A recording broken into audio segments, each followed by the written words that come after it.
Hi everybody. Today I'm going back to my roots and I'm doing a chat about one of my favorite handbag styles, YSL College Bag. And I'm going to tell you why I really love and recommend this bag, because you will see a lot of mixed reviews of this bag. This bag had been around for some time and I had gone to London and tried it on and then ended up getting other things and just forgetting about it. And then it wasn't like a really highly popular bag. It just kind of mellowed into a staple of the house.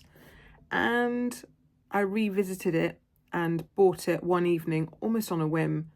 I knew I wanted a bag, and I will link below my initial reveal, unboxing, whatever, of this bag. And in that video, I discuss the short list of 3 bags that I was considering and why I picked this one. I don't even remember what those bags were. I've never had any regrets. I love the leather. I love the size. I love that it has a top handle. That is a big deal for me. I only have a couple of bags that are high end that don't have a top handle, because I love to walk around just holding a bag by the handle. And I'm also in and out of my car a lot, and I really like to just reach and grab a bag. And a flap bag that doesn't have that, it just has a long chain like some of the Chanel bags, you end up kind of squishing the bag, grabbing it like that, dropping it, or yanking it by the chains. So the top handle to me is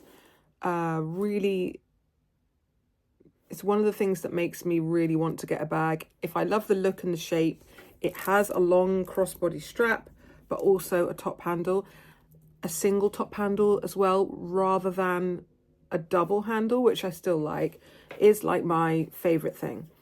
And it remains so. So I wanted a dark grey bag because I had sold a Balenciaga City bag in this kind of grey quite a time before, and I missed having a grey bag. I now have 2 grey bags. I have this one and I have a Fur La Page large sort of tote, and between the two I'm covered for grey bags. But anyway, I really loved this bag, and we'll get more into it in a minute. Stylish, but it can be casual or dressy, you know, all those things that I like in a bag. Versatility. It's got a back pocket. A lot of the other quilted flap style bags from Saint Laurent, in fact all of them, I can't think of another one that has that quilted style, that envelope style, chevron especially, I really like, because I wouldn't really want a diamond quilt from any other brand than Chanel. So the fact that this is different and it's linear, I like. So I really loved it. As I was saying, all those styles don't have the top handle. They have the double kind of holes so that you can pull the chain doubly or singly like a Chanel bag. But that never really offers me that. I would rather have one length of strap and have the top handle than have the double or single longer strap and no top handle. I have 2 Gucci bags that are like camera style bags that you can't grab by a top handle, and that's fine, because again, with a collection of bags, if you have a few, not every bag has to do everything. But in the case of this style bag, I think what makes the college for me, among other things, is this top handle. Now, I really like something, whether it's a pair of trainers, a makeup brush, a blush, a handbag, even some items of clothing. If I really love something and I know that it's going to be something that gets loads and loads of repeated wear, I will often get another one. And that's what I did with this bag. So here is my other more recent purchase.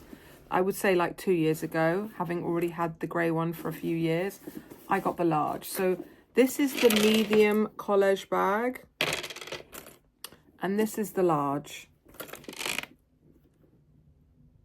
Now, we're not talking exact dimensions, but I don't do this anymore, and I don't know if many people do, but this is kind of a similar size to the Pochette Métis. You could argue it's close in size to the medium large classic flap from Chanel. I think it's a little bigger because it's a little bit taller and maybe not as long, or it is about the same length, but it's taller, so you could fit a bit more in. This bag is similar in size to the Chanel jumbo flap. What I want is a bag that's like the Chanel flap, a bit more slouchy and unstructured, maybe shoulder length, because that was the length I wore my jumbo. I very rarely wore it crossbody, except for security or going through an airport or whatever, because it's quite bulky and quite long crossbody. And that's why I revisited this. I had tried this on in a pre-loved shop in London years before, when I had first got this one. And I just thought, I can't get another one so soon. But I did like the way it felt, the way it sat under my arm. It's got a much shorter chain. This is designed to be a shoulder length chain. This is designed to be a long shoulder or crossbody chain. And I've really moved on from being exclusively crossbody. I don't always love it. People for years in handbag videos and reviews have always talked about the versatility and the almost essentialness that like every bag has to have a crossbody strap. But I think we've all maybe moved on a little bit from that now, and that you want different types of bag suit different carry methods, like in the crook of the arm, on the shoulder, whatever. I'm never naturally a shoulder bag girl because I've got quite round shoulders and bags do tend to slip down. But this is a really comfortable one and the length is great. And I very often just wear it on the crook of my arm. And because the strap is shorter, it hangs down so elegantly. Like I, with both of these bags, would never really consider removing the strap and just carrying it like that, because I think it looks a bit briefcasey. I like the details of the strap. I like that there's a leather break, which means that the part that's sitting on your shoulder can mold to your shape. The only time this bag annoys me on the shoulder, or another bag that I've compared it to, I think in a video, is my larger Totem T-Lock bag. That's a very similar bag in many ways. In fact, I should have brought it out for this video, but this video is about this style. So this is my Chanel Jumbo replacement and I love it. And not so much in the spring, summer, but in winter. The first year I got it, I didn't really use it very much because I think sometimes when I get a new bag, I'm a bit wary, or I feel the weight of the decision to buy an expensive thing. And there's always that little bit of, is this the right choice? Is this a wise thing to spend my money on? And I always love my things more when I've had them for longer. I grow to love them. And in the beginning, I'm like, should I have kept that? But this is like a slouchy Chanel single flap jumbo. You have to be okay with the sort of slouchier sides. You've got that nice big pocket on the back. It's all in proportion, so the handle is bigger than the handle on this one. Some people don't like that kind of wider handle. I like that it's not a rigid handle. So yeah, I'm really happy with this bag. I will say there were a lot of changes at YSL between the time I bought this and the time I bought this. I believe this is a Matelassy leather. It is kind of smooth feeling, but if you look closely, it does have grain, but the grain is very subtle. The hand feel is very soft, very buttery and smooth. It doesn't feel dry in any way. And I've only kind of wiped it over with leather wipes a couple of times. I haven't done anything much to kind of clean or condition this leather. The quilting feels kind of thick and bouncy still. I love it. And I know that this is making a lot of noise, but I don't really want to take the strap off. This leather feels very different. And when I first opened the box, my heart did sink when I unwrapped and touched the bag, because the graining is about a similar level. The grain is a little bit coarser, I'm seeing in this light. The quilts, where it's a bit more firm on the flap that's reinforced, whereas this is softer, feel great. And it is getting better the older it is. But there is a kind of paperiness, almost, dare I say it, a dryness and a little bit more of a roughness, whereas this feels buttery smooth and super luxurious. And I believe they made these changes. I don't know what the name of this leather is. I don't even know what it is, but it's more protected. This bag has been slung around. It's big. It's on my shoulder. It bashes into things. As I was saying, the only time I think I got distracted. I don't know if I finished saying that, like my totem bag, that is a sort of medium drop shoulder bag, and this one, they're very similar length. It's just that when I'm pushing a trolley in the supermarket, it falls down a bit. So what I tend to do is put it in my elbow like that and then hold the trolley like that. But when I'm just walking around, I'm one of those people that will often keep a thumb like there, or I'll put it behind me and put my arm down. So the leather, I have conditioned this one more than this one to try and soften it up, and it is working. I use the leather cream that Mulberry have always recommended. Is it Colonil or something? I can't remember the name of the, I'll write it down below.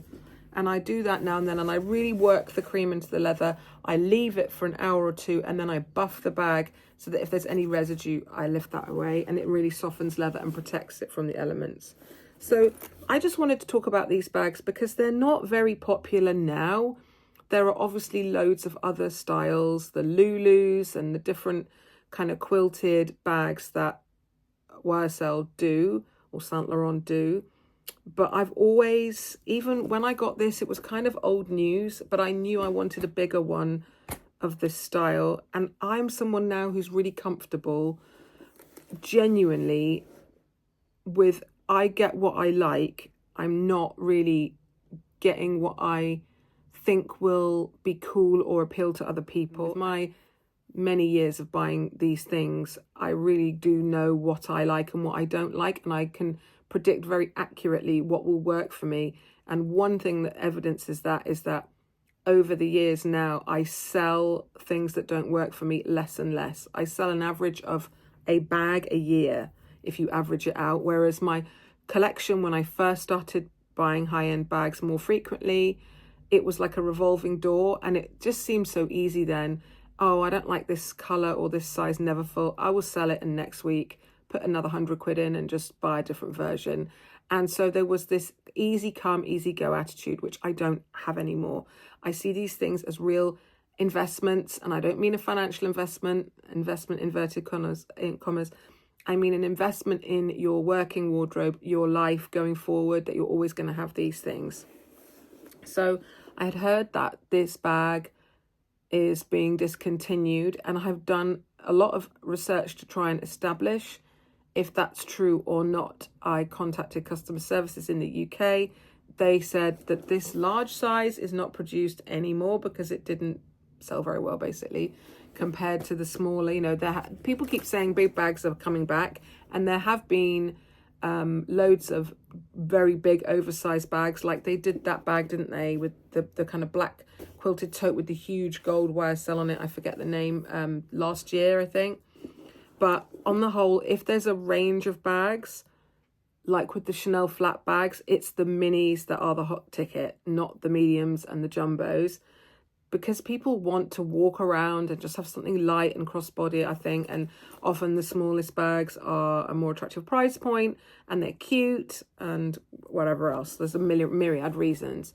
But for me, I knew that I wanted this, and I wanted to come on here when I heard that this one, if you go onto the Saint Laurent site in the UK and in the US, there are loads of colours of this still available, but only in this size. And then there's now a nice smaller one that's kind of east-west, a bit like there's that shorter, smaller pochette métis.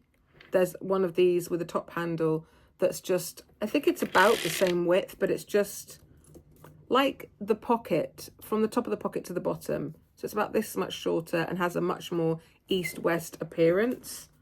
I'm just going to show you the inside of the bags. I mean, I recommend this size so much so that I would, if I searched online, and there are still brand new ones available, but from third-party retailers. If you look on List or any of those directories, I've seen this in the last couple of months on My Teresa, Louis Vuitton, Farfetch, and places like that, where you are getting them brand new through a network of boutiques or whatever.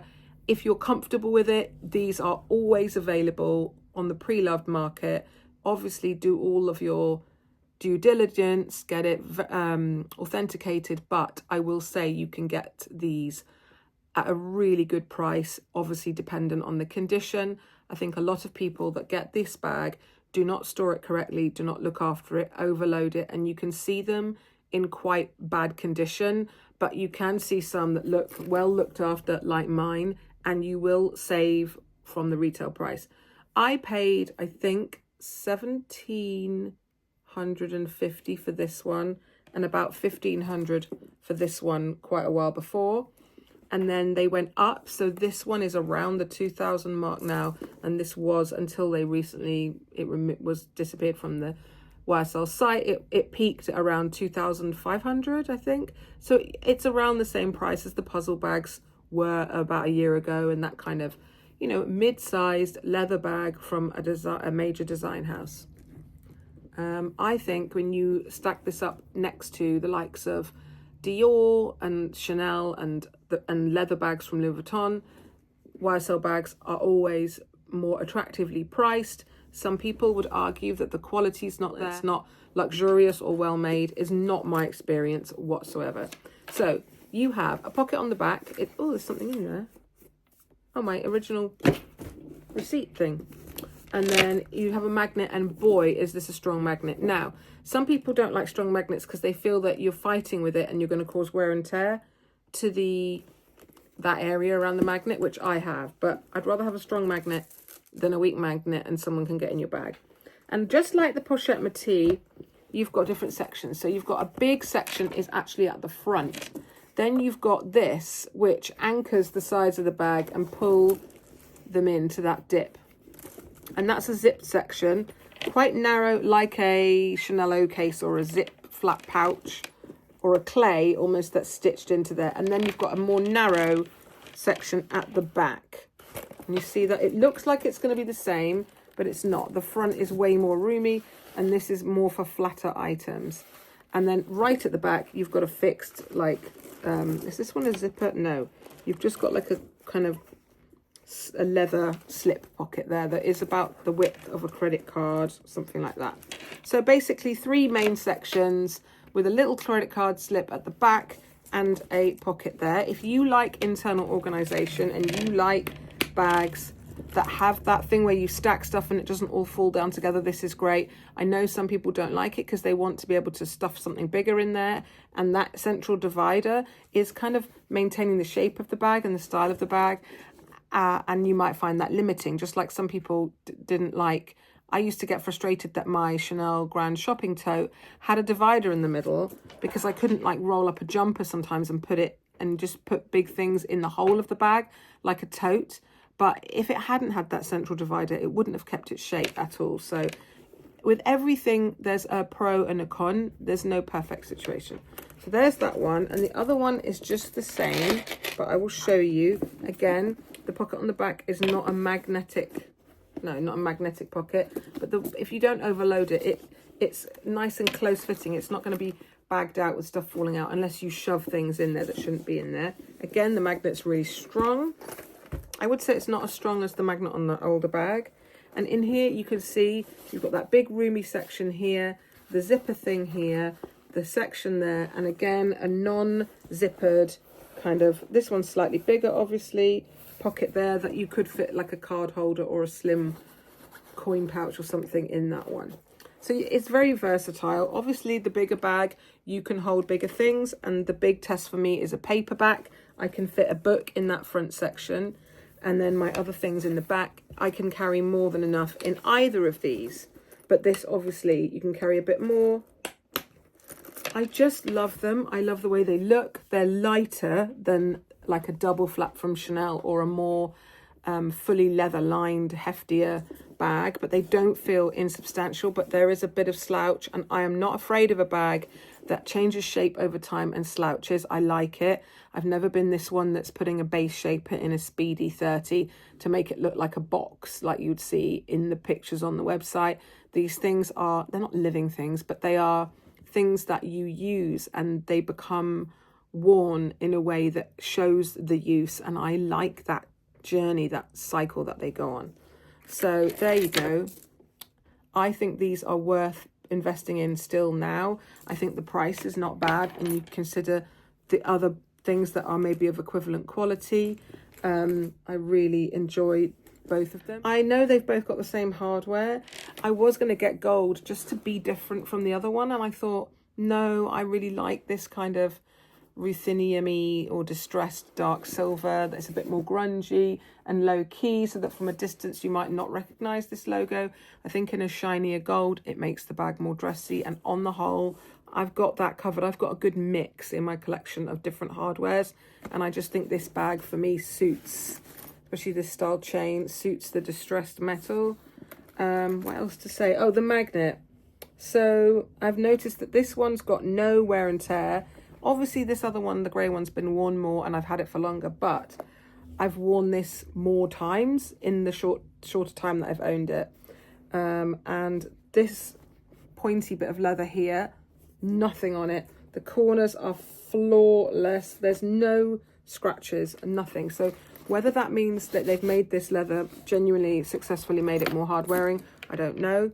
On this one, what I will tell you is that I know I watched a lot of videos before, around the time I ordered this, and some people had loads of issues with glazing coming off here and stuff. I haven't had anything like that, but what I have got is a little bit of scuffing, but I've treated it with leather cream and it seems to be okay. Just here, you know, because you're holding it to take this magnet off. And one thing I saw in a video of advice around strong magnets is to slide your hand behind and do that instead of pulling on this bit. But other than that, nothing much. The corners, there's a little bit of what I would call smoothing and fading of the dark grey, but not really bad wear and tear. I've had this bag 4 years and it's held up really well. So I don't know, but I think maybe the new, more rougher texture of leather, it feels less luxurious a little bit, but if it holds up over the long run, then I'm happy. I really love both of them, guys, and I think that if you can't get the color you want anymore in the medium and you can't get this from YSL, I don't know, maybe if you walked into a boutique they'd still have a few out the back, or they can get one through the network of stores. I've got no idea. I'm not really a frequent luxury shopper anymore, but I think this is worth tracking down, even if your only option is pre-loved, because if you want a larger flat bag but you find the Chanel one too expensive, too heavy, too boxy like I did, this is the perfect alternative at a fraction of the price, literally a quarter of the price of the Chanel. But I love these, and I just wanted to talk about them because I had seen a couple of videos popping up on my feed talking about how SAs had said to those people in the videos, oh, you know, this bag is being discontinued. I'm not parting with mine, I don't think ever, and I'm really grateful to have it. If you have any questions or there's anything that I haven't covered, please leave a comment or question down below and I'll get back to you. I'm really excited to have made a handbag video again, and I'm very rusty doing that. So if it's not, you know, if I've repeated myself or I've missed out something majorly important, let me know. Anyway, I hope you enjoyed this comparison between my medium college bag and my large college bag, and I'll see you in my next video.